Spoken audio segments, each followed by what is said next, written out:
कार्तिक महात्म्य 8वां अध्याय। नारद जी बोले, हे राजन, इसके बाद अब मैं कार्तिक व्रत करने वाले को उद्यापन विधि भली भांति बताता हूँ।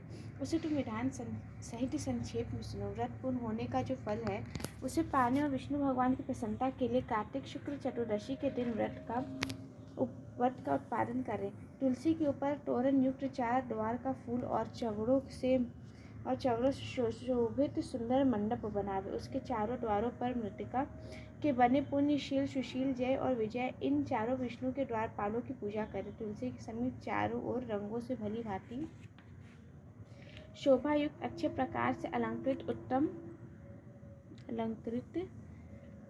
उत्तम सर्वतोभद्र चक्र बनावे। उसके ऊपर पंचरत्न युक्त और श्रीफल से शोभित शुभ कलश स्थापन करे। फिर उस कलश पर शंख गदा को धारण किए हुए और पीले रेशमी वस्त्र को पहने हुए लक्ष्मी जी सहित देव देवेश विष्णु भगवान की पूजा करे। रति पुरुष मंडल में इंद्रादि लोकपालों की पूजा करे। द्वादशी को भगवान जागे और त्रयोदशी को देवताओं द्वारा देखे गए और चतुर्दशी की पूजित अतएव चतुर्दशी तिथि को शांत तथा सावधान मन हो भक्ति से व्रत करे। गुरु की आज्ञा लेकर देवदेवेश श्री भगवान की सुवर्ण प्रतिमा बनवाकर नाना प्रकार से भोजन युक्त षोडश उपचार से पूजन करे। रात्रि में गीत वार आदि मंगल गान करके जागरण करे। प्रभात होने पर मनुष्य नित्य कृतार्थ स्नान ध्यान संध्योपस्नान आदि करे। तदंतर होम करे और ब्राह्मण को भोजन करा धन की शत्रुता से वर्जित अर्थात लोभ का त्याग कर अपनी शक्ति के अनुसार दक्षिणा दे। राजन, जिसने इस प्रकार वैकुंठ चतुर्दशी का व्रत किया वह मनुष्य इस चतुर्दशी के व्रत मात्र से वैकुंठ को प्राप्त होता है।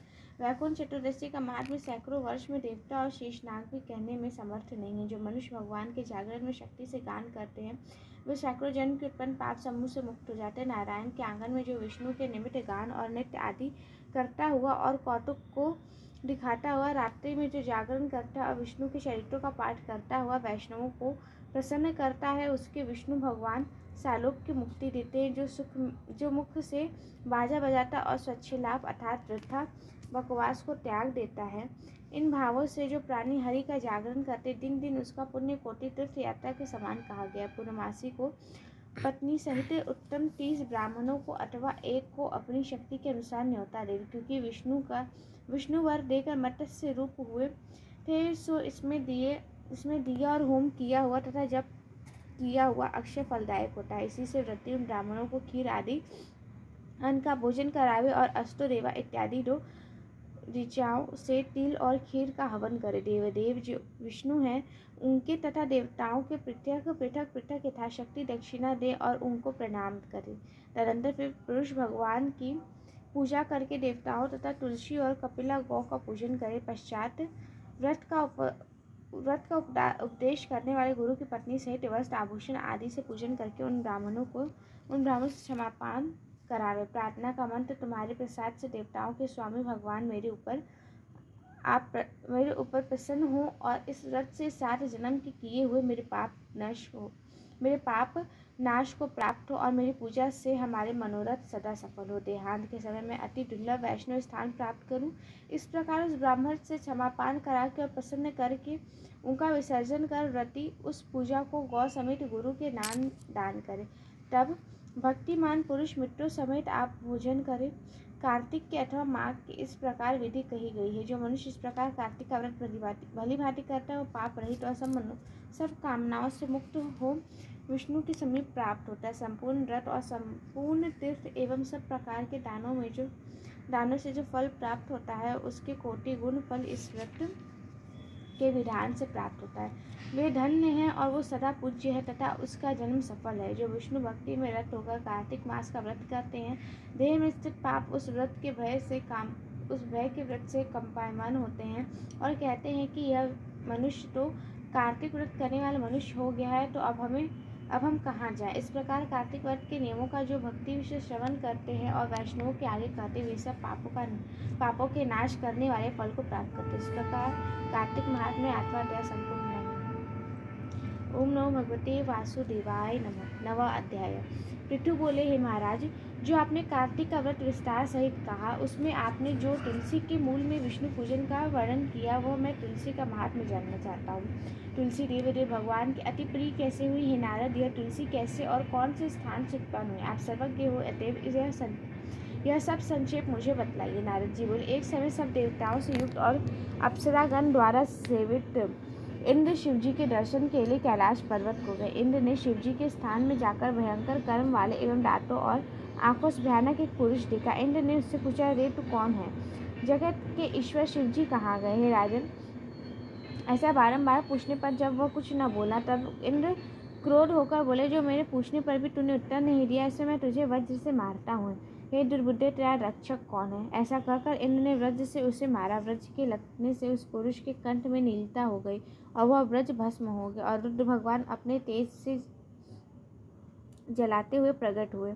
उन्हें देखकर बृहस्पति जी शीघ्र ही हाथ जोड़ और इंद्र भी भूमि में दंडवत प्रणाम करके स्तुति करने लगे। बृहस्पति बोले, हे देवताओं के अधिदेवता त्रिनेत्र तथा कपद्री, आपको नमस्कार है। त्रिपुरासुर के नाश करने वाले, सर्व तथा अंधक दैत्य को मारने वाले, आपको नमस्कार है। विरूप, अतिरूप और बहुरूप जो आप हैं, उनको नमस्कार है। दक्ष यज्ञ को विध्वंस करने वाले और यज्ञ के फल देने वाले, आपको नमस्कार है। काल का नाश करने वाले, काल स्वरूप काले सांप को धारण करने वाले और ब्रह्मा का शीर छेदन करने वाले तथा ब्राह्मणों के हितकारी, आपको बारंबार नमस्कार। नारद जी बोले, उस समय बृहस्पति द्वारा ऐसी स्तुति किए जाने पर शिवजी त्रिलोकी को जलाने में समर्थ नैत की अग्नि को शांत करते हुए बोले, हे ब्राह्मण, तुम्हारी स्तुति से मैं प्रसन्न हूँ, वर मांगो। इस समय इंद्र को जीव दान करने से तुम जीव इस नाम से प्रसिद्धि को प्राप्त हो गए। बृहस्पति बोले, हे देव, यदि आप प्रसन्न हुए हैं तो शरण में आए इंद्र की रक्षा करें और मस्तक के नेत्र से उत्पन्न यह अग्नि शांति को प्राप्त हो जाए। रुद्र बोले, मस्तक के नेत्र में अग्नि फिर कैसे प्रवेश कर सकती है? इसको मैं दूर फेंक देता हूँ, जिससे इंद्र को पीड़ा न दे सके। नारद बोले, शिवजी ने ऐसा कहकर अग्नि को हाथ में ले खारे समुद्र में फेंक दिया। तब वह अग्नि गंगा सागर के संगम में जाके गिरा। वहाँ बालक होकर रोने लगा। रोते हुए उस बालक के शब्द से बारंबार धरती कांपने लगी।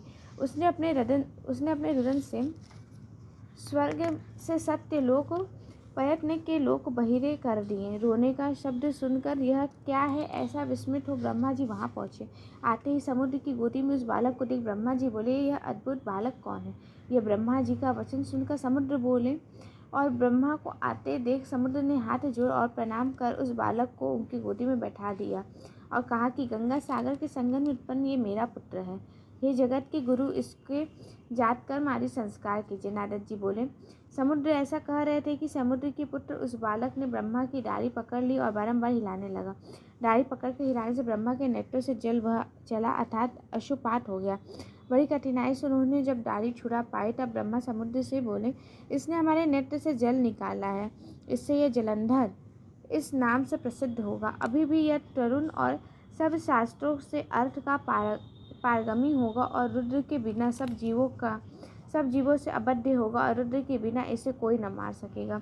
जहाँ से उत्पन्न हुआ है वही फिर लीन हो जाएगा। नारद जी बोले, ऐसा कहकर उन्होंने शुक्राचार्य को बुलाया और उसे राजगद्दी पर बैठाया। फिर समुद्र से आज्ञा लेकर ब्रह्मा अंतर्धान हो गए। तदंतर उसको देखने से प्रसन्न नेत्र सागर ने उसकी स्त्री के लिए कालनेमी की सुता वृंदा की याचना की। इसके बाद कालनेमी आदि असुरों ने प्रसन्न होकर उसे पुत्र का दान दिया। बलि जलंधर अति प्रीति करने वाली और वश में रहने वाली वृंदा को पाकर शुक्राचार्य की सहायता से पृथ्वी का पालन अर्थात राज्य करने लगा। इस प्रकार कार्तिक महात्म्य में 9वां अध्याय संपूर्ण।